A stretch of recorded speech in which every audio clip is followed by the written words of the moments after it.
आइए अब न्यूट्रिशन के बाद अपने सेकंड पार्ट पे चलते हैं, जिसका नाम है respiration. What is respiration? Respiration शब्द आपने पहले भी कहीं सुना होगा। रेस्पिरेशन सबको पता होगा भाई। आप जब आप लोग 10th में हैं और जब भी अपने बच्चों ने क्लास में पढ़ते आ रहे हैं, आपको मतलब क्या पता चला होगा इससे? हमें तो लग रहा है कोई पता चला होगा कि सांस लेना और सांस छोड़ना हमारा रेस्पिरेशन है। ये आप लोग बोलना चाह रहे होंगे। ये रेस्पिरेशन नहीं है बाबू, ये क्या है? इसको बोलेंगे क्या? ब्रीदिंग। ये ब्रीदिंग है हमारा। और रेस्पिरेशन अलग चीज होता है। रेस्पिरेशन क्या होता है? रेस्पिरेशन होता है the process in which breakdown of glucose molecule occurs. मतलब किसी भी चीजों का जैसे आपको मान लीजिए कोई चीज दे दिया, इसको तोड़ करके आप कुछ ऊर्जा निकाल दे रहे हैं इससे। यही प्रोसेस क्या कहलाती है? हमारी respiration. The breakdown of glucose molecule and give us energy, carbon dioxide, water is known as respiration. हमारे बायो के हिसाब से क्या लिखा है? The process in which the breakdown of glucose takes place inside the cell is known as respiration. हमारे cell में जो भी चीजें टूटती हैं, बनती हैं, जो भी हम खाते हैं वो हमारे बॉडी में टूटता है, फिर से हमको एनर्जी मिलती है, सब प्रोसेस क्या कहलाती है? रेस्पिरेशन, यानी हिंदी में श्वसन। अब एक एंजाइमेटिक एक्टिविटी होती है यहाँ पे। एंजाइमेटिक एक्टिविटी का मतलब क्या हुआ? मतलब कैसे चीजें टूटी, कैसे क्या हुआ? इन एंजाइमेटिक एक्टिविटी मतलब रिएक्शन से आप समझा जा सकता है। जैसे मान लीजिए आपके बॉडी में एंजाइम है ग्लूकोज। अब इस ग्लूकोज एंजाइम में आपको क्या मिल गया? ऊर्जा, मतलब सॉरी ऑक्सीजन मिल गया आपके बॉडी में। ऐसे आ गया, क्या आ गया? बॉडी में ऑक्सीजन आ गया। तो एंजाइम्स क्या करेंगे? इसको तोड़ देंगे। एंजाइम्स क्या करेंगे? इसको तोड़ देंगे। एंजाइम क्या होता है? एंजाइम भी आपको आगे लिखाएंगे। तो एंजाइम्स क्या होते हैं? बेसिकली उनका रिएक्शन में टेक पार्ट करने का मतलब बहुत ज्यादा भूमिका होती है। एंजाइम रिएक्शन को प्रोसीड कराते हैं। एंजाइम क्या करते हैं? प्रोसीड कराते हैं। तो एंजाइम क्या करते हैं? इसको तोड़ते हैं और तोड़ करके आपको क्या दे देते हैं? Carbon dioxide, H2O, energy. ये सब चीजें आपको क्या मिल जाती हैं? रेस्पिरेशन प्रोसेस से। आई बात समझ में? अब देखिएगा इस प्रोसेस में कार्बन डाई गैस और एनर्जी क्या होती है? रिलीज हो रही है। वहां पे हमने लिखा है, तो क्या लिखे हैं? In this process carbon dioxide gas and energy release. आगे क्या है कि this energy stored in the form of ATP molecule. ये बहुत ही खतरनाक शब्द आ गया, एटीपी। एटीपी का मतलब क्या होता है? पहले तो एटीपी का फुल फॉर्म क्या होता है? Adenosine triphosphate. एडिनोसिन ट्राइफॉस्फेट, ये फुल फॉर्म होता है एटीपी का। समझिएगा इसका मतलब। जैसे कि हमने कहा एटीपी, ये क्या होता है?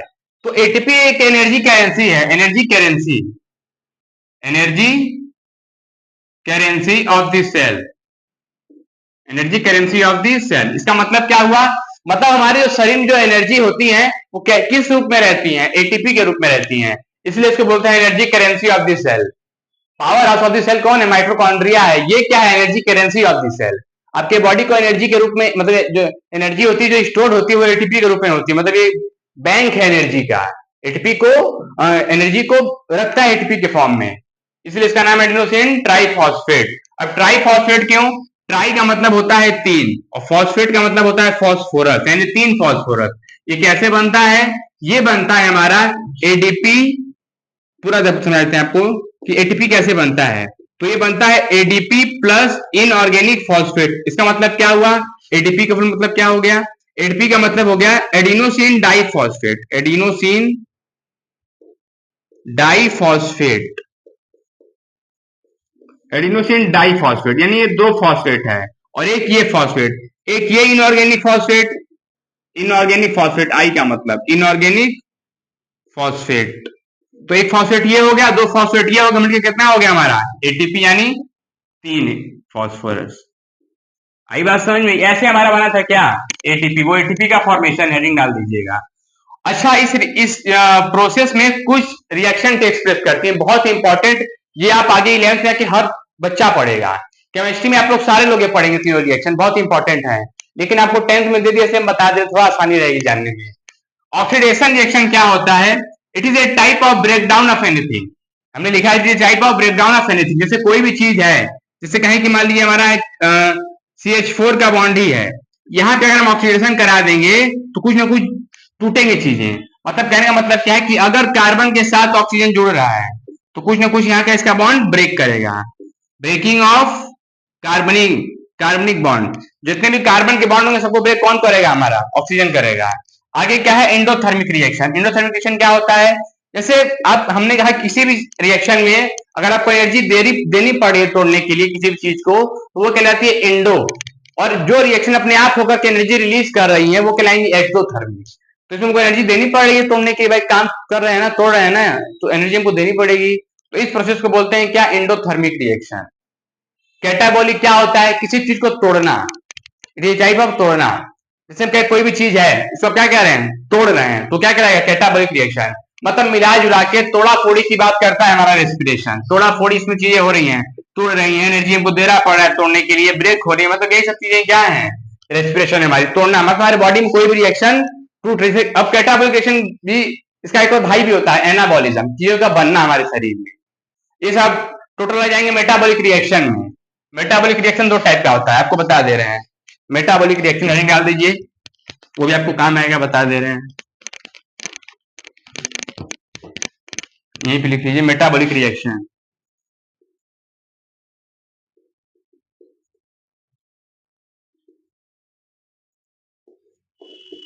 मेटाबॉलिक रिएक्शन क्या होता है, it is a reaction, it is a reaction in which the breaking and it is a reaction in which the breaking and making of the things occur। मतलब इसमें चीजों का ब्रेकिंग भी होता है और मेकिंग भी होता है, उसी रिएक्शन को बोलते हैं मेटाबॉलिक रिएक्शन। कैसे, जैसे कहें कैटाबॉलिज्म, दो टाइप के होते हैं, कैटाबॉलिज्म और एनाबॉलिज्म। एनाबॉलिज्म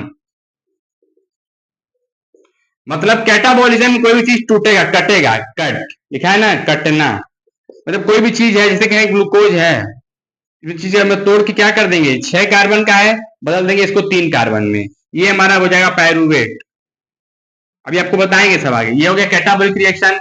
एनाबॉलिक रिएक्शन क्या होता है, चीजों का जुड़ना, जुड़ना चीजों का, इसलिए इसको बोलते हैं, जैसे हमने कहा कि क्या है कि मान लीजिए हमारा कार्बन है, कार्बन डाइऑक्साइड है, ठीक, ये ऐसे हो गया, और प्लस में क्या है, पानी है। आगे जो भी रिएक्शन हमारा बन जाएगा, ये जुड़ रहा है, क्या हो रही है, आपकी चीजें जुड़ रही है, तो ये हमारा क्या हो जाएगा, एनाबॉलिज्म। मतलब चीजों का जुड़ना है, जुड़ कोई भी चीज बनना। आई बात समझ होता है हमारा एनाबॉलिज्म। फिर ए प्लस बी कहें, तुम्हारा क्या बन गया, ए बी, उस टाइप की रिएक्शन क्या बोल देंगे, एनाबॉलिज्म। अब समझिएगा चीजों को, आगे चलते हैं हम। चलिए अब आगे बढ़ते हैं और आपको बताते हैं types of respiration. Types of respiration देखिए, अगर हम किसी भी चीज को अगर डिवाइड करते हैं तो डिवाइड करने का कुछ ना कुछ बेस होता है, कुछ कुछ आधार होता है, किस आधार पर हम किसी को डिवाइड करें, किस बेसिस पे किसी को हम डिवाइड कर रहे हैं। जैसे हम कहें कि मान लीजिए कि दो लड़के हैं और हम कहें कि तुम अच्छे हो तुम बुरे हो, तो बुरा वाला पूछेगा ना, तो किस आधार पे आप बुरा बोलेंगे, क्या मेरे तो बुरी वाली क्वालिटी जो उनको बुरा बोले और उसको अच्छा बोल रहे हैं। तो किसी भी बेसिस पे, किसी भी आधार पर हम चीजों को डिवाइड करते हैं। तो यहाँ पर हमने किस बेसिस पे डिवाइड किया है कि ऑक्सीजन के प्रेजेंस पे, मतलब अगर ऑक्सीजन का प्रेजेंस रहेगा तो कैसा रेस्पिरेशन होगा, और ऑक्सीजन का एब्सेंस होगा तब कैसा रेस्पिरेशन होगा। हमने लिखा है कि on the presence and absence of oxygen respiration is of two type. Absence का मतलब क्या होता है कि बहुत ही कम मात्रा, मतलब ना के बराबर, इसलिए इसको बोलते हैं एब्सेंस। दो टाइप के होते हैं, एरोबिक रेस्पिरेशन और एनारोबिक रेस्पिरेशन। एरोबिक में क्या होता है, यहाँ पे ऑक्सीजन का प्रेजेंस होगा और यहाँ पे ऑक्सीजन का प्रेजेंस नहीं होगा, इसलिए बोलते हैं एन। एन मतलब होता है एब्सेंट, और ये होता है एरोबिक, मतलब ऑक्सीजन प्रेजेंट होगा, ऑक्सीजन प्रेजेंट होगा यहाँ पे। तो एरोबिक रेस्पिरेशन क्या होता है, the respiration which occurs in the presence of oxygen. वो रेस्पिरेशन जो ऑक्सीजन के प्रेजेंस में होता है उसको बोलते हैं एरोबिक रेस्पिरेशन। आई बात समझ में, कि जो समझिए बात को, जैसे कहीं हम नॉर्मल स्थिति में खड़े हैं, नॉर्मल कंडीशन में खड़े हैं, तो आराम से हमको ऑक्सीजन मिल रहा है और बॉडी की सारी एक्टिविटी चल रही है आराम से, कोई दिक्कत नहीं है। लेकिन अगर हम कहें खूब दौड़ धूप के आए, खूब फिजिकल एक्टिविटी कर लें, खूब एकदम रनिंग कर लें, कोई भारी सामान उठा लें, सांस में लगता है ऐसे ऐसे करने लगे, इसका मतलब क्या है, उस टाइम हमारे बॉडी में, शरीर में क्या होती है, ऑक्सीजन की कमी हो जाती है। तो हम क्या करते हैं, ऑक्सीजन को ले लेते हैं, उस कंडीशन को बोलते हैं एनारोबिक रेस्पिरेशन। लेकिन अगर हम नॉर्मल कंडीशन में खड़े हैं, आराम से कोई काम कर पा रहे हैं, तो ये हमारा क्या है, एरोबिक रेस्पिरेशन। इसमें क्या होता है, जो हमारा ग्लूकोज मॉलिक्यूल होता है इसका कंप्लीट ब्रेकडाउन होता है, क्योंकि भाई कंप्लीट ऑक्सीजन मिल रहा है तो कंप्लीट ब्रेकडाउन होगा। जैसे कहीं कोई चीज है उसको पर्याप्त मात्रा में एनर्जी मिल रही है तो अपना काम अच्छे से करेगा। सेम तरीके से इस ग्लूकोज को जब एकदम अच्छे से ऑक्सीजन मिलता है तो हमारे साइटोप्लाज्म में टूट जाता है। क्या होता है, साइटोप्लाज्म में टूट जाता है और टूट करके ये 6 कार्बन का मॉलिक्यूल होता है ग्लूकोज हमारा। ग्लूकोज क्या होता है, 6 कार्बन का होता है ना भाई। क्या होता है ये C6, इसका फार्मूला क्या होता है ग्लूकोज का, C6H12O6, ये फार्मूला होता है ग्लूकोज का। तो 6 कार्बन का मॉलिक्यूल ग्लूकोज में, देखिए 6 कार्बन है, 6 कार्बन का ग्लूकोज टूट करके साइटोप्लाज्म में 3 कार्बन का हो जाता है। एक पॉइंट और लिखा है कि glucose is completely break down into carbon dioxide and water, मतलब यहाँ पे पर्याप्त मात्रा में ऑक्सीजन मिल रहा है तो अच्छे से ग्लूकोज हमारा टूट करके कंप्लीटली टूट जाएगा और कार्बन डाइऑक्साइड और वाटर हमको दे देगा। तो ग्लूकोज हमारा कैसे टूटता है वो थोड़ा जान लेते हैं। यहाँ पे ग्लूकोज पहले टूटा है किसमें, साइटोप्लाज्म में 3 कार्बन में, ये पाइरूवेट होता है। क्या मतलब पाइरूवेट, पाइरूवेट क्या होता है, ये 3 कार्बन का मॉलिक्यूल होता है। तो 6 कार्बन का मॉलिक्यूल किसमें टूट गया, 3 कार्बन के मॉलिक्यूल में। उसके बाद हमारा ऑक्सीजन में प्रेजेंस है अच्छी मात्रा में। तुम्हारे माइटोकॉन्ड्रिया में क्या होता है, जो पाइरूवेट है ये बदल जाता है किसमें, कार्बन डाइऑक्साइड में, पानी में और एनर्जी देता है हमको। मतलब पाइरूवेट टूट के हमको क्या देता है माइटोकॉन्ड्रिया में, इसको जरूर याद रखिएगा इस सीक्वेंस को कि पहले कार्बन किसमें टूटा, 3 कार्बन के पाइरूवेट में, और पाइरूवेट आगे जाके माइटोकॉन्ड्रिया में टूट करके कार्बन डाइऑक्साइड, वाटर और हमको एनर्जी दे दिया। एक चीज याद रखिएगा बहुत ज्यादा इंपॉर्टेंट है, जो हमने ये लिखा है यहाँ पे, ये चीज जो हमने लिखा है एनर्जी के बारे में, इस चीज को बहुत अच्छे से याद रखिएगा। मतलब एरोबिक रेस्पिरेशन में हमको कितनी एनर्जी मिल रही है, 38 एटीपी। कितनी होती है, 38 एटीपी। और अगर कैलोरी में बात करें तो 673 किलो कैलोरी, 673 किलो कैलोरी, और एटीपी में 38 एटीपी। ये किसका कंडीशन था, एरोबिक रेस्पिरेशन का। आगे ये बात समझ में। चलिए आगे बात करते हैं एनारोबिक रेस्पिरेशन की। एनारोबिक रेस्पिरेशन क्या होता है, जो रेस्पिरेशन ऑक्सीजन के एब्सेंस में होगा, वही हमने लिखा है कि respiration which occur without oxygen, मतलब जो बिना ऑक्सीजन के रेस्पिरेशन होगा उसको बोलेंगे क्या हम लोग, एनारोबिक रेस्पिरेशन। इसमें क्या लिखा है कि micro organism like yeast break down glucose into ethanol. Ethanol क्या होता है, अल्कोहल बोल सकते हैं इसको। इसका फॉर्मूला होता है C2H5OH। इथेनॉल फॉर्मूला क्या होता है, C2H5OH। तो माइक्रो ऑर्गेनिज्म मान लीजिए हमारा ईस्ट हो गया, ये क्या करता है, ये ग्लूकोज का ब्रेकडाउन कर देगा किसमें, इथेनॉल और कार्बन डाइऑक्साइड में, और क्या रिलीज कर देगा, एनर्जी। समझिए बात को, जैसे कहें कि हमारा ये ग्लूकोज है, ग्लूकोज किसमें टूट गया, किसमें तोड़ दिया ग्लूकोज को, इथेनॉल में, यानी C2H5OH में, और साथ में क्या दे दिया, कार्बन डाइऑक्साइड, और क्या रिलीज कर दिया, एनर्जी। क्या रिलीज कर दिया, एनर्जी। ये क्या था हमारे माइक्रो ऑर्गेनिज्म में। और अगर मान लीजिए कोई फिजिकल एक्टिविटी करते हैं या फिजिकल कोई काम कर रहे हैं, फिजिकल एक्सरसाइज कर रहे हैं, तो उस दौरान क्या होता है, हमारे मसल में कॉन्ट्रैक्शन हो जाती है। उसका मतलब क्या हुआ कि हमारी बॉडी में ऑक्सीजन की मात्रा नहीं पहुंच पाती है। उस टाइम पे क्या होता है, एनारोबिक कंडीशन आ जाती है हमारे मसल्स के अंदर भी। जब कोई फिजिकल एक्टिविटी हम लोग करते हैं, दौड़ते धूपते हैं, मेहनत वाला काम करते हैं, वही लिखा है कि during vigorous physical activity it can take place in our muscle. हमारे मसल में भी एनारोबिक रेस्पिरेशन हो सकता है। उस टाइम क्या करता है ये कि ग्लूकोज का साइटोप्लाज्म में पाइवट करेगा, मतलब 6 कार्बन कितने में बदल रहा है, 3 कार्बन में बदल रहा है। उसके बाद क्या करेगा, ऑक्सीजन तो एब्सेंस है, यहाँ पे देखिए यहाँ पे क्या था, प्रेजेंस था ऑक्सीजन का, यहाँ पर क्या है, एब्सेंस हमारे मसल में। तो ये क्या बनाता है, लैक्टिक एसिड का फॉर्मेशन कर लेता है और बहुत ही छोटे अमाउंट में एनर्जी का रिलीज करता है, मात्र 2 एटीपी, मात्र 2 एटीपी रिलीज करता है। ये आई बात समझिए। मतलब क्या कहने का है कि 6 कार्बन किसमें टूट गया, 3 कार्बन में, और 3 कार्बन आगे जाकर के हमारे मसल्स में ऑक्सीजन ना होने के कारण ये लैक्टिक एसिड का क्या कर लेता है, फॉर्मेशन, हमारे मसल एक जम जाते हैं। जैसा कोई मेहनत वाला काम करिए, आपका हाथ एकदम भारी हो जाएगा, हाथ एकदम लकड़ाने लगेगा, आपका हाथ में ऑक्सीजन की कमी हो जाएगा, और छोटी मात्रा में आपको एनर्जी मिल रही है। कितनी एनर्जी, मात्र 2 एटीपी। तो ये क्या था हमारा types of respiration, aerobic respiration और एनारोबिक रेस्पिरेशन। आइए अब आगे चल के बात करते हैं अपना ह्यूमन का रेस्पिरेटरी सिस्टम। ह्यूमन का जो रेस्पिरेटरी सिस्टम होता है ये बहुत ही इंपॉर्टेंट होता है। क्यों, क्योंकि बिना अगर रेस्पिरेशन के हम जिंदा नहीं रह पाएंगे। तो रेस्पिरेशन करने के लिए हमारा जो रेस्पिरेटरी सिस्टम बहुत ज्यादा क्या है, इंपॉर्टेंट है। भाई बिना रेस्पिरेशन किए, श्वसन किए कोई काम अपना कर पाएगा? नहीं कर पाएगा। तो उन काम को करने के लिए हमारा रेस्पिरेटरी सिस्टम क्या बहुत ज्यादा इंपॉर्टेंट है। और हमारे रेस्पिरेटरी सिस्टम में कुछ ऐसे ऑर्गन हैं, कुछ ऐसे चीजें हैं जो हम क्या करती हैं, हेल्प करती हैं, बहुत ज्यादा बेनिफिशियल होती हैं। क्या क्या? जैसे पहला हमारा क्या है, हमने लिखा भी है, the main organ of human respiratory system are knows हो गया, पहला क्या है, नोज है, नेसल पैसेज है, ट्रेकिया है, ब्रोंकाई है, लंग्स है एंड डायफ्राम है। अब इन सब चीजों को हम डिटेल में पढ़ेंगे। क्या करेंगे हम? डिटेल में पढ़ेंगे। तो आप क्या करिए, पहले इसको अच्छे से लिख लीजिए, एक बार अच्छे से लिख लीजिए और उसके बाद हेडिंग डाल दीजिए ह्यूमन रेस्पिरेटरी सिस्टम का पहला पॉइंट नोज। क्या करिए, हेडिंग डाल दीजिए ह्यूमन रेस्पिरेटरी सिस्टम का पहला पॉइंट नोज। अब हमने आपको जो सारा पार्ट लिखवाया था ह्यूमन रेस्पिरेटरी सिस्टम का, अब हर एक पार्ट को हम लोग देखेंगे। देखिए, हमने पहले डलवाया था नोज, नोज को हम लोग नॉस्ट्रिल भी बोलते हैं। अब नोज से हमारा क्या होता है, ह्यूमन रेस्पिरेटरी सिस्टम स्टार्ट होता है, यहीं से हमारा रेस्पिरेशन क्या होता है, स्टार्ट होता है। तो लिखा है हमने कि the human respiratory system it starts with nose, nose से हमारे नाक से क्या होता है, स्टार्ट होता है और यहीं से क्या जाता है, एयर जाता है। और जब एयर यहाँ से जाता है तो हमारे यहाँ पे जो हमारे नाक की जो जगह है, जो एयर जाने की जगह है, यहाँ पे फिनी फिनी हल्की हल्की छोटे छोटे क्या होते हैं, हेयर होते हैं।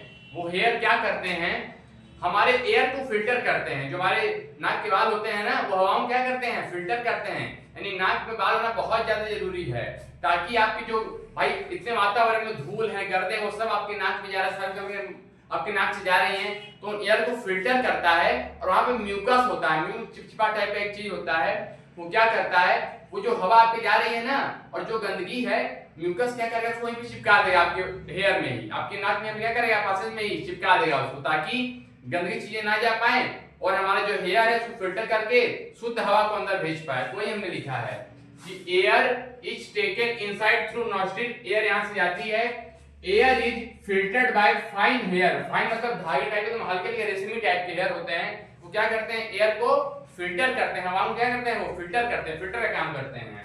आगे लिखा है कि the passage is also lined by mucus, इसका मतलब क्या हुआ कि आपको जो पासेज है, पासेज मतलब रास्ता, इस पासेज में म्यूकस होता है, म्यूकस चिपचिपा टाइप का सब्सटेंस होता है, अपने नाक में जब उंगली डालते हैं तो निकल जाती है चीजें। आई बात समझ में? तो ये क्या होता है, आपके नाक में पाए जाते हैं।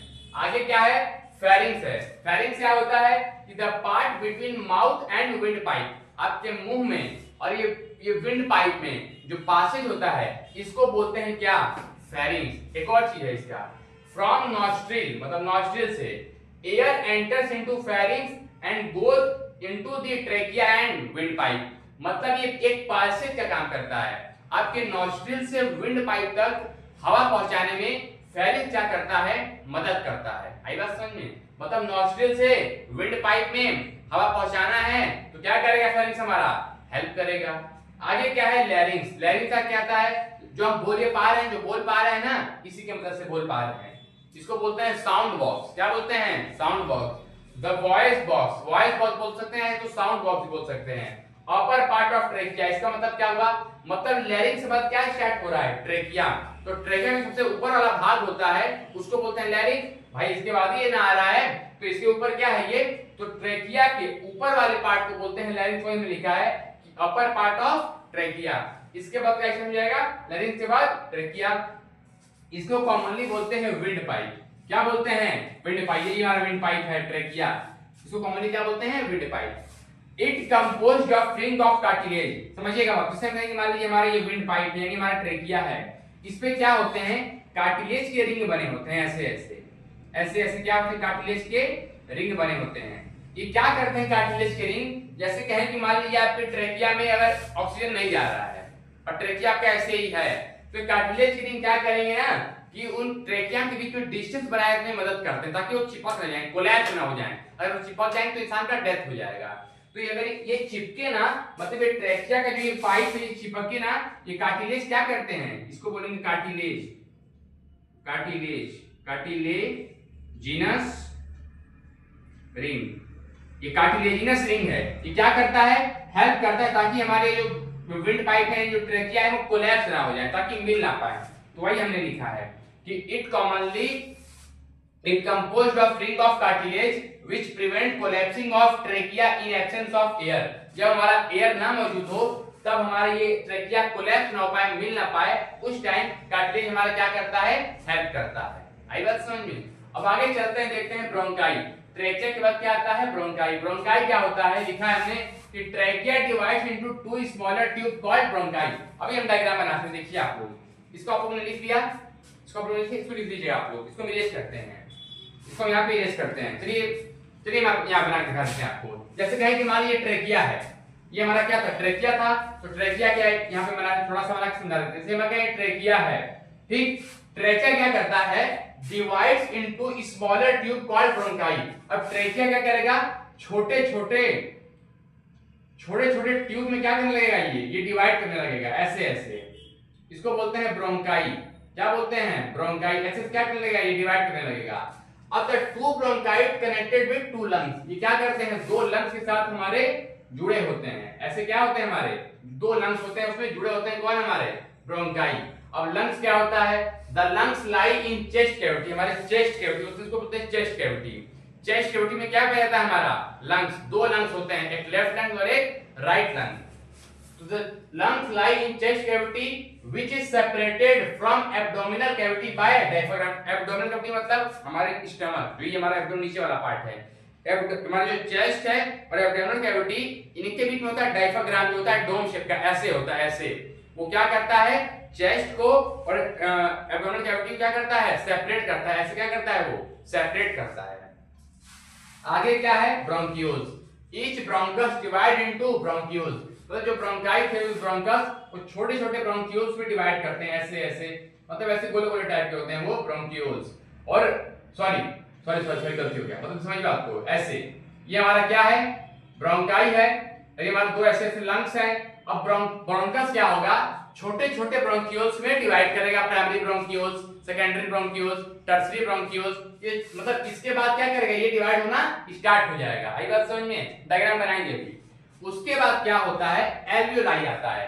एल्वियोलाई बहुत इंपॉर्टेंट होता है, ये बहुत ही ज्यादा इंपॉर्टेंट है, हमारे रेस्पिरेशन एल्वियोलाई का बहुत ही ज्यादा इंपॉर्टेंट रोल है। क्यों? क्योंकि छोटे छोटे सैक होते हैं, मान के लिए ऐसे ऐसे होते हैं, मान लीजिए, मतलब समझने के लिए बना रहे हैं, ऐसे गोले गोले टाइप के होते हैं, मान चलिए एक तरीके से मान लेते हैं ऐसे होते हैं, ये सैक लगभग थैले के टाइप के होते हैं। क्या करते हैं, ये गैसियस एक्सचेंज में बहुत ज्यादा हेल्प करते हैं, मतलब ऑक्सीजन को लेते हैं और कार्बन डाइऑक्साइड को रिलीज करते हैं, मतलब फ्रेश ऑक्सीजन को लेना में बहुत ज्यादा हेल्पफुल किसका रोल है, एल्वियोलाई का। मतलब ये ऑक्सीजन का क्या करते हैं, गैसेस क्या करते हैं, एक्सचेंज करते हैं।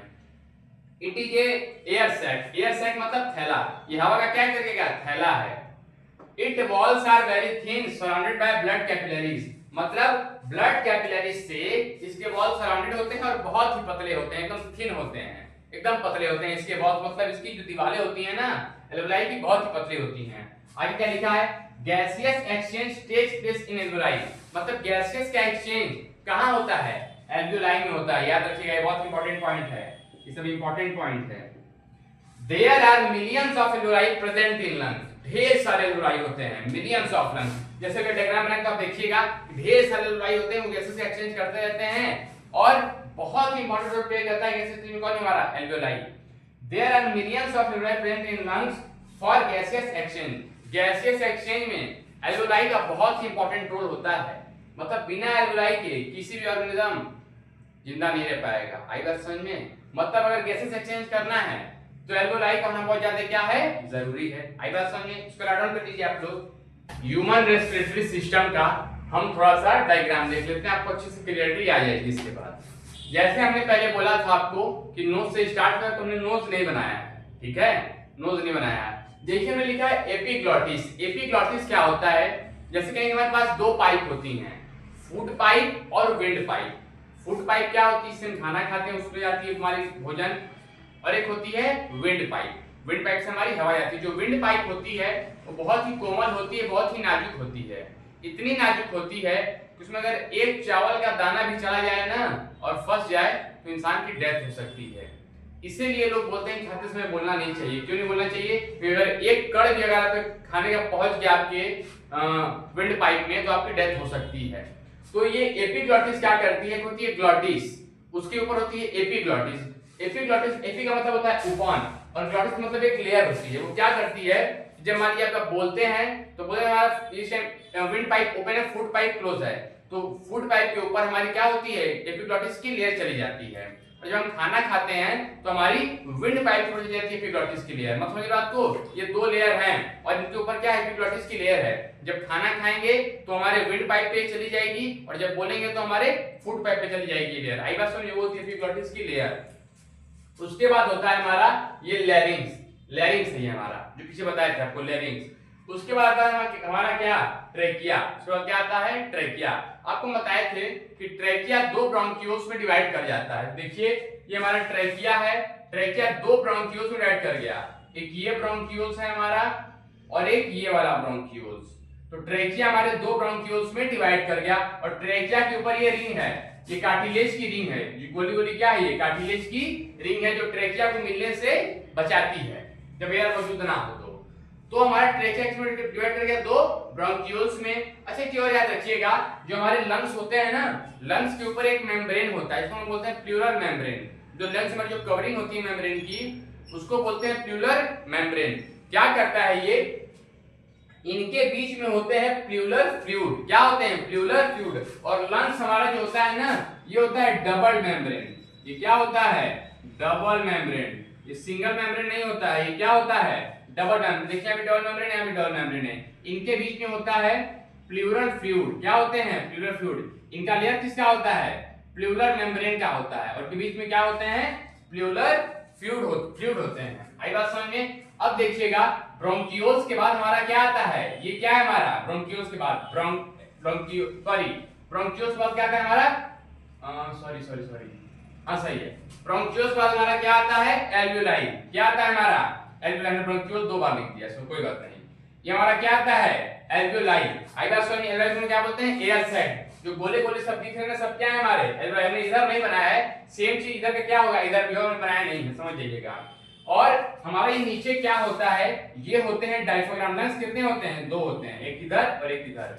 और ये हमारे क्या होते हैं, डायफ्राम, जो हमारे लंग्स को और एब्डोमिनल कैविटी क्या करते हैं, सेपरेट करते हैं। और बीच में हमारा ये क्या है, ये हमारा हार्ट है। इसके बारे में जस्ट हम अभी अगले वाले पार्ट में पढ़ेंगे, अपने रेस्पिरेशन के बाद अगले वाले पार्ट में। बीच में हमारा क्या है, हार्ट है। आइए अब चलते हैं ब्रीदिंग के मैकेनिज्म पे, कैसे हम लोग ब्रीथ करते हैं। तो ब्रीदिंग दो चीजों को इन्वॉल्व करता है, क्या क्या, इनहेलेशन और एक्सहेलेशन। मतलब ऑक्सीजन का इनहेल करना और कार्बन डाइऑक्साइड का एक्सहेल करना। इन मतलब होता है अंदर और एक्सहेल मतलब होता है बाहर। मतलब क्या इन करते हैं हम लोग ऑक्सीजन का, तो ऑक्सीजन क्या करेंगे हम लोग, इधर शॉर्ट बना के दिखा दे रहे हैं। ऑक्सीजन का क्या होगा, इनटेक होगा और कार्बन डाइऑक्साइड का आउट होगा। आई बात समझ में। यही बेसिकली हमारा क्या है, ब्रीदिंग है। अब क्या क्या लिखा है वो एक बार पढ़ लेते हैं, समझिए। हमने लिखा है कि inhalation of oxygen and exhalation of carbon dioxide is breathing. यही हमारा क्या है, ब्रीदिंग होता है। और इनहेलेशन में क्या होता है, एज वी इनहेल, जब हम इनहेल करते हैं तो हमारी हड्डियां क्या, रिब्स क्या होती हैं, फ्लैट हो जाती हैं। क्या होती हैं, फ्लैट हो जाती हैं। और डायफ्राम मूव्स अपवर्ड, डायफ्राम क्या हो जाता है, डायफ्राम मूव डाउनवर्ड, हमारे रिब्स क्या होते हैं, अपवर्ड हो जाते हैं। रिब्स क्या हो जाते हैं, अपवर्ड हो जाएंगे, डायफ्राम क्या हो जाएंगे, डाउनवर्ड चले जाएंगे।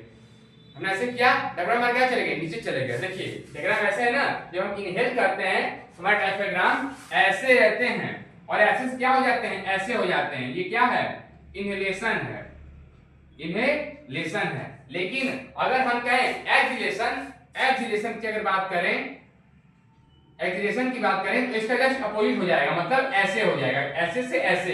इनहेलेशन में क्या होता है, ऐसे से ऐसे, और एक्सहेलेशन में क्या हो जाएगा, ऐसे से ऐसे। वही लिखा है कि एज वी इनहेल, जब हम इनहेल करते हैं, ribs lift and diaphragm moves downward. Ribs हमारे अप हो जाते हैं और diaphragm move downward, the chest cavity become larger. हमारे चेस्ट की जो कैविटी होती है वो लार्ज हो जाती है, बड़ी हो जाती है। क्यों बड़ी हो जाती है, ताकि हम अधिक से अधिक मात्रा में ऑक्सीजन को अंदर ले सकें। आई बात समझ में। जब भी हम इनहेल करेंगे तुम्हारी जो चेस्ट की कैविटी है बहुत ज्यादा बड़ी हो जाती है, एल्वेओलाई कैविटी क्या होती है, बड़ी हो जाती है, ताकि हम अधिक मात्रा में ऑक्सीजन को इनटेक कर सकें। और हमारा डायफ्राम इसको बोलते हैं डोम शेप। क्या बोलते हैं? Dome shape. Dome shape. तो डोम शेप से क्या हो जाता है? फ्लैट हो जाता है। डोम शेप से क्या हो जाता है? फ्लैट। ये इनहेलेशन के दौरान है। और एक्सहेलेशन में क्या हो जाता है? फ्लैट से डोम हो जाता है। आई बात समझ में? तो क्या लिखा है? Diaphragm moves downward, the chest cavity become larger. आगे क्या लिखा है कि बिकॉज ऑफ दिस, इसके वजह से air serve into lungs and fills the alveoli. जब हमारा चेस्ट कैविटी लार्जर होता है तो अधिक मात्रा में ऑक्सीजन आती है और सारे एल्वेओलाई क्या कर देती हैं? फिल कर देती हैं, भर देती हैं ऑक्सीजन से। आई बात समझ में? यही चीजें हैं। आगे क्या लिखा है? The oxygen in alveoli is taken by alveolar blood vessel to be transported entire cell of the body. अब हमारे एल्वेओलाई में जो हमने ऑक्सीजन को लिया है, ये क्या करेगा? हमारे बॉडी के हर एक सेल में एल्वेओलर वेसल क्या करेगा? डिस्ट्रीब्यूट कर देगा। वही है, देखिए फिर से पढ़ लीजिए। The oxygen in alveoli is taken by alveolar blood vessel. जो हमारे एल्वेओलाई में ब्लड वेसल होते हैं वो क्या करेंगे? उन ऑक्सीजन को लेकर के बॉडी के हर एक सेल में, बॉडी के हर एक पार्ट क्या कर देंगे? डिस्ट्रीब्यूट कर देंगे through the blood vessel, through the blood vessel. आई बात समझ में? आगे क्या लिखा है कि the oxygen is carried in the blood by respiratory pigment called haemoglobin. Haemoglobin को बोलते हैं हम लोग Hb। देखिए हमने लिखा haemoglobin. The oxygen is carried in the blood by respiratory pigment called haemoglobin. मतलब हीमोग्लोबिन क्या करता है? ऑक्सीजन को ब्लड में पहुंचाता है। क्या करता है? ऑक्सीजन को ब्लड में पहुंचाता है। ये बहुत इंपॉर्टेंट है। The oxygen is carried in the blood by respiratory pigment called haemoglobin. ये रेस्पिरेटरी पिगमेंट होता है हीमोग्लोबिन, ये ऑक्सीजन को ब्लड में पहुंचाता है। आगे क्या कह रहा है? The oxygen reaches the cell. Oxygen अब क्या हुआ? बॉडी के हर एक सेल में पहुंच गया। उसके बाद क्या करेगा? The carbon dioxide diffuses into the blood which carries into the lungs. अब क्या हुआ? आपके ब्लड में ऑक्सीजन पहुंच गया और आपका ब्लड में जो कार्बन डाइऑक्साइड था, मतलब जो डीऑक्सीजनेटेड ब्लड था, वो आपका ब्लड क्या करेगा? रिलीज कर देगा। कहां पे रिलीज करेगा? लंग्स में। समझिए बात को। आपके ब्लड में क्या पहुंच गया? ऑक्सीजनेटेड ब्लड पहुंचा और वहां से क्या निकल गया? डीऑक्सीजनेटेड ब्लड निकल के कहां गया? आपके लंग्स में गया। कैसे हुआ? हम लोग ये अगले पार्ट पे देखेंगे पूरा डिटेल में एकदम। घबराने की कोई बात नहीं है। अगर आपको ये पार्ट समझ में नहीं आया तो कोई बात नहीं है, हम इस पार्ट को अगले पार्ट में अपने अच्छे से देखेंगे डिटेल में एकदम। हमारे रेस्पिरेशन पार्ट में नहीं है, ये ट्रांसपोर्टेशन वाले पार्ट में, उसमें हम डिटेल में देखेंगे। फिलहाल के लिए आप ये समझ लीजिए कि ब्रीथिंग मैकेनिज्म में क्या होता है? इनहेलेशन और एक्सहेलेशन। अब एक्सहेलेशन में क्या होता है? Diaphragm move upwards. ऐसे से क्या हो जाएगा? ऐसा हो जाएगा। देखिए हमने एरो बनाया है एक्सहेलेशन में, इस एरो को याद रखिएगा। एक्सहेलेशन में क्या है? ये वाला एरो, और इनहेलेशन में ये वाला एरो। आई बात समझ में? Decrease the space in our chest cavity. Inhale किए तो चेस्ट कैविटी बढ़ रहा था, एक्सहेल करने चेस्ट कैविटी क्या हो जाएगा? घट जाएगा। आई बात समझ में? चेस्ट कैविटी क्या हो जाएगा? घट जाएगा। और क्या है? Pushing the air out of the lungs. और हमारे लंग्स एयर कहां चले जाएंगे? बाहर चले जाएंगे। ये पूरा का पूरा क्या था? रेस्पिरेशन। किसमें? ह्यूमन में कंप्लीट रेस्पिरेशन में कंप्लीट हो गया, ह्यूमन में ब्रीदिंग में कंप्लीट हो गया, ह्यूमन में। अब देखेंगे क्या हम? Respiration in plants. इसको आप अच्छे से राइट डाउन कर। अब देखिए हम देखेंगे रेस्पिरेशन इन प्लांट्स। इसके बाद हमारा सेकंड पार्ट भी क्या हो जाएगा? खत्म। चलिए स्टार्ट करते हैं रेस्पिरेशन इन प्लांट्स। एक बात समझिएगा, हमको रेस्पिरेशन करने के लिए बस एक पार्ट मिला है। क्या? हमारा नोज। इसी से हम रेस्पिरेशन करते हैं, अपने बॉडी की सारी एक्टिविटी को कर पाते हैं इसी नाक के थ्रू। मतलब इसी से हमारा रेस्पिरेशन होता है पूरे बॉडी का। लेकिन प्लांट्स में ऐसा नहीं होता है। प्लांट्स का each and entire part do their own activity. मतलब उनका हर एक पार्ट खुद से रेस्पिरेशन कर लेता है। उनका रूट हो, लीव्स हो, स्टेम हो, सब खुद ही खुद क्या कर लेते हैं? रेस्पिरेशन कर लेते हैं। जैसे हम आपको बोले, पहले एक लाइन लिख लीजिएगा रेस्पिरेशन में कि all the entire part of the plant do their own respiration. All the entire part of the plant, entire part मतलब हर एक part, all the entire part of the plant do their own respiration. आई बात समझ में? आगे क्या लिखा है? Respiration in leaves. Leaves में respiration कैसे होता है? स्टोमेटा के थ्रू। स्टोमेटा क्या होता है? छोटे छोटे छिद्र होते हैं, पोर होते हैं। वो कहाँ पाए जाते हैं? हमारे पत्तियों में। हमने जो बातें आपको यहाँ पे लिखवा दी हैं, इससे आज आपके बोर्ड के एग्जाम में नहीं आएगा। जानकारी मेरे पास अब जितनी है उतना जानकारी मैं आपको क्या करूंगा, आपको किसी काम का नहीं क्लास 10th में। अगर आपको अधिक जानकारी चाहिए तो आपका क्लास 10th में पढ़ेंगे रेस्पिरेशन इन प्लांट, वो पूरा चैप्टर ही है। आई बात समझ में? तो रेस्पिरेशन इन लीव्स कैसे होता है? Through stomata. रूट में कैसे होता है? ध्यान दीजिएगा, रूट और स्टेम में अलग अलग थ्रू होता है। स्टेम हमारे जब हरा होता है, मतलब डंठी जो होती है जब तक वो हरी है तब तो स्टोमेटा से होगी, मतलब ग्रीन स्टेम, हरी डंठी जो है। लेकिन जब वो डंठी बड़ी हो जाती है, जब लकड़ी हो जाती है, वो जब मोटी हो जाती है डंठी हमारी, स्टेम जब क्या होता है बूढ़ी हो जाता है, तब उसमें होता है लेंटिकल्स के थ्रू। जैसे एग्जांपल आ जाते हैं, देखिए पत्तियों में कैसे होगा? जैसे कहें कि मान लीजिए हमारी एक ये पत्ती है, ठीक, तो पत्तियों में छोटे छोटे क्या होते हैं? छेद, इसको बोलते हैं स्टोमेटा।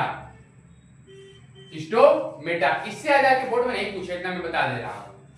इसमें भी कैसे होता है? स्टोमेटा के थ्रू। लेंटिकल्स क्या होते हैं? वुडी प्लांट्स में। जैसे कहेंगे मान लीजिए एक वुडी स्टेम है हमारा, यहाँ पे छोटे छोटे क्या होंगे? लेटरली प्रेजेंट, क्या प्रेजेंट होंगे यहाँ पे हमारे? लेंटिकल्स। ये क्या है?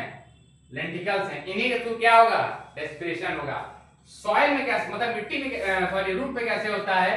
रूट मतलब जड़ में कैसे होता है? कैसे बात, वैसे कहें कि मान लीजिए इधर बना देते हैं इसको ऐसे, जैसे कहें कि मान लीजिए हमारा ये प्लांट है, ठीक, ये प्लांट है, ऐसे ये पत्ती है, ये फूल है और ये इसका जड़ है। तो जड़ कहाँ होता है? मिट्टी में होता है ना। जिसे कहेंगे मान लीजिए हमारी ये जड़ है और ये जड़ किसके बीच में? मिट्टी के दो कणों के बीच में, दो पार्टिकल्स के बीच में है। तो क्या करता है कि मिट्टी के पार्टिकल्स में जो वाटर होते हैं उनसे वो क्या करता है? ऑक्सीजन को सक करता है। तो जो फिनिश, जैसे आप जड़ देखते होंगे रूट का, मतलब रूट देखते होंगे किसी पेड़ पौधों का, जड़ देखते होंगे तो हल्के हल्के रेशे टाइप के नहीं होते? रेशे टाइप के, हल्के लाइट टाइप के, वो क्या करते हैं? सॉइल के पार्टिकल से ऑक्सीजन को खींचते हैं। तो सॉइल का कोई सॉइल का पार्टिकल है, मिट्टी कोई पार्टिकल है, उसमें पानी मौजूद होगा, उससे वो क्या करेंगे? ऑक्सीजन को खींच के, और मतलब पानी को खींच करके ऑक्सीजन ले लेंगे। मतलब जड़ से दो काम होता है, वो पानी भी लेते हैं, अगले पार्ट में हम पढ़ेंगे ट्रांसपोर्टेशन, अगले पार्ट में हम लोग का, वो क्या करते हैं? पानी भी खींचते हैं और क्या करते हैं? ऑक्सीजन भी लेते हैं उसी से। आई बात समझ में? तो रूट कैसे लेता है? सॉइल के पार्टिकल से लेता है। ये बात मैंने यहाँ पे समझा दी। अच्छा एक बात और समझिएगा, जैसे हमारा प्लांट क्या करता है ना, ऑक्सीजन को लेता है और कार्बन डाइऑक्साइड क्या करता है? रिलीज करता है। कार्बन डाइऑक्साइड क्या करता है? वो रिलीज करता है। लेकिन दिन में हमको पता नहीं चलता है। क्यों नहीं पता चलता है? क्योंकि दिन में जब वो कार्बन डाइऑक्साइड रिलीज करता है अपनी बॉडी से, धूप की मौजूदगी में फोटोसिंथेसिस करके वो खाना बना लेता है अपना। जब दिन में कार्बन डाइऑक्साइड रिलीज किया अपना, तो क्या कर लेगा? उसको यूटिलाइज करके अपना खाना बना लेगा, ग्लूकोज बना लेगा। लेकिन रात के टाइम में सनलाइट तो नहीं होती है, तो जब सनलाइट नहीं होगा ग्लूकोज नहीं बन पाएगा, और जब ग्लूकोज नहीं बनता है तो अधिक मात्रा में क्या करता है? कार्बन डाइऑक्साइड को रिलीज करता है। इसीलिए लोग बोलते हैं कि रात के टाइम पेड़ पौधों के पास नहीं सोना चाहिए। कोई भूत नहीं आता, यही मेन रीजन है। इसलिए लोग बड़े बुजुर्ग बोलते हैं कि पेड़ पौधों के पास नहीं सोना चाहिए। और हाई अमाउंट कौन रिलीज करता है? ये जैसे पीपल का पेड़ हो गया, बरगद का पेड़ हो गया, आपका ये नीम का पेड़ हो गया, मतलब जो बड़े बड़े पेड़ होते हैं वो सब क्या करते हैं? हाईली रिलीज करते हैं। इसलिए पेड़ पौधों के पास रात में नहीं सोना चाहिए। क्यों? पढ़ के समझ में आ जाएगा। क्या लिखा है कि during day carbon dioxide generated during respiration is used up for photosynthesis, hence this is there is no carbon dioxide release.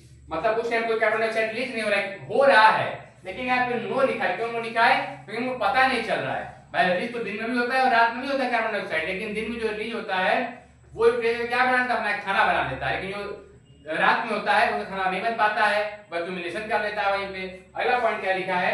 Instant oxygen release is the major event at this time. दिन में क्या होता है? Mainly oxygen release करता है, release दोनों कर रहा है, लेकिन हाई अमाउंट में रिलीज कर रहा है ऑक्सीजन। लेकिन रात में क्या कह रहा है कि at night when there is no photosynthesis, sunlight नहीं है तो फोटोसिंथेसिस भी नहीं होगा। occurring no photosynthesis occurring, carbon dioxide elimination is the major exchange activity going on, major exchange activity going on। मतलब नाइट के टाइम, इधर देखिएगा, इधर लिखते हैं नाइट के टाइम क्या रिलीज होता है अधिक से अधिक? Carbon dioxide. और डे के टाइम क्या होता है अधिक से अधिक? ऑक्सीजन। तो आप बोलेंगे रात में हमको प्लांट ऑक्सीजन नहीं देता है? देता है भाई। ये प्रक्रिया रात दिन दोनों टाइम चलती है, लेकिन अधिक मात्रा की बात कर रही है, मोर। नाइट में भी क्या रिलीज होता है? Carbon dioxide. इसलिए रात में पेड़ पौधों के पास नहीं रहना चाहिए। वो ऑक्सीजन रिलीज करता है नाइट में, लेकिन अधिक क्या रिलीज करता है? Carbon dioxide. वैसे ही दिन में अधिक क्या रिलीज करता है? ऑक्सीजन। देखिए सही बात को, दिन और रात को दोनों गैस रिलीज हो रही है, लेकिन अधिक मात्रा क्या हो रही है? हम वो लिखे यहाँ पे। मतलब नाइट में अधिक क्या रिलीज करेगा? Carbon dioxide. और डे में अधिक क्या रिलीज करेगा? ऑक्सीजन। आई बात समझ में? इससे बाहर आपके बोर्ड में क्वेश्चन नहीं पूछेगा। स्टोमेटा के बारे में आपको बता दिया हमने। वो डिफ्यूजन एक प्रोसेस होता है, आपको 9th पढ़े होंगे, आपको पता ही होगा। डिफ्यूजन क्या होता है? कोई भी सब्सटेंस जो अपने हाई कंसंट्रेशन से लोअर कंसंट्रेशन में आता है बोलते हैं डिफ्यूजन। एग्जांपल, जैसे हम कहें कि अगरबत्ती हम जलाए, यहाँ जलाए, धुआं उस कोने में भी जाएगा, उस कोने में जाएगा ना, लेकिन अधिक मात्रा कहाँ है धुएं का? यहाँ पे ना। धुआं पे जलाए, अगरबत्तियां पे जलाए, धुआं यहाँ पे अधिक है, वहां पे कम है। कोई भी सब्सटेंस जब अधिक मात्रा से कम की ओर जाएगा तो इसको बोलते हैं डिफ्यूजन, गैसियस चीजों में। आई बात समझ में? तो सेम तरीके से प्लांट्स में क्या होता है? रेस्पिरेशन होता है। आपको यह समझ में आई होगी, मैं उम्मीद करता हूं। अगर आपको लेक्चर समझ में आया होगा तो कमेंट जरूर करिएगा। कोई भी डाउट है तो कमेंट में जरूर करिएगा, आपके डाउट हम लोग क्लियर करेंगे। और हम लोग इस वीडियो को देखिए, फिर हम लोग अगले पार्ट में, अगला पार्ट हमारा होगा ट्रांसपोर्टेशन का, बहुत इंटरेस्टिंग होगा। तब तक के लिए थैंक यू।